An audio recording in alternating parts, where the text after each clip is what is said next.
Step 12. Prep your story. During your waiting period, it would be wise to start developing examples and stories that showcase your skills. This is one of the main steps that you need to take to land your dream job. Even if you haven't had any responses yet, you should work on developing these stories for your interviews. People remember stories, so your goal should be to develop a set of interview stories that you can use in networking meetings or job interviews. These stories should demonstrate your skills, achievements, and passion for your work. It's all about being memorable. Side note, using stories will also help you feel more comfortable talking about yourself. The art of interview storytelling. You don't want to start rambling on about yourself at will. Instead, you should work on finding the right moment to speak about something. Here's the plain old truth. Not every story that you think about telling will actually be told in one sitting. Nevertheless, you should still work on how you would deliver your stories, and then pick the right ones to suit the conversation at hand. As an aside, and word to the wise, don't get caught up with the idea of storytelling. Yes, prepare to tell them, but don't sit there listening in for your opportune moment to drop a gem. This might distract you from the topic at hand. Ultimately, you'll end up cherry-picking one line or word that someone has mentioned and going painfully around the bend in a bid to try and connect your story to the moment. This is bad news for anyone who already has interview jitters, because it will most likely make you forget the point you were trying to make and bring an awkward silence over the room. When it comes to the art of interview storytelling, always keep these tips in mind. Less is more. Keep it short and simple to remember. Keep it real. If you make stories up, you're going to have to remember them forever and will probably get caught in a lie. Stay relevant. Don't try to tie in a story. If you don't have one that relates to a particular question or subject in the conversation, don't try to create one on the fly. All of this will go over that much more smoothly if you learn to listen and comprehend before responding. Listening before responding. There's an old trick that we call the parrot that can help you develop your listening skills and enhance your ability to answer interview questions well. Not only that, but it will also work as a sound delay tactic while you're collecting your thoughts. So, how does it work? It's pretty simple. All you have to do is repeat what was said. That's it. Confused? We'll explain it with an example or two. 1. Parroting a question. A. When someone asks you a question and your brain does that thing where it takes forever to catch up because it's in stress mode, you can just repeat the question. You heard the question, but you just need to hear it one more time to process it. So, repeat the question. Example. Interviewer. It says here that you worked for Company X as a job title. Tell us a bit more about that. You'd like to know more about my time with Company X? Interviewer. Yes. Great. Well. B. You've given your brain the time it needs to catch up with the question and recount your role before answering. C.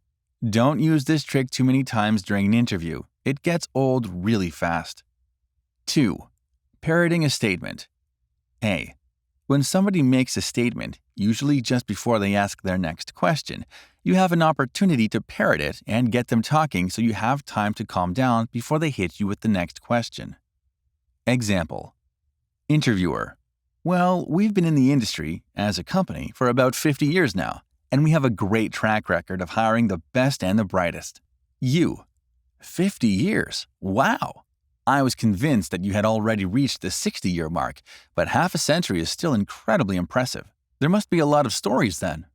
B.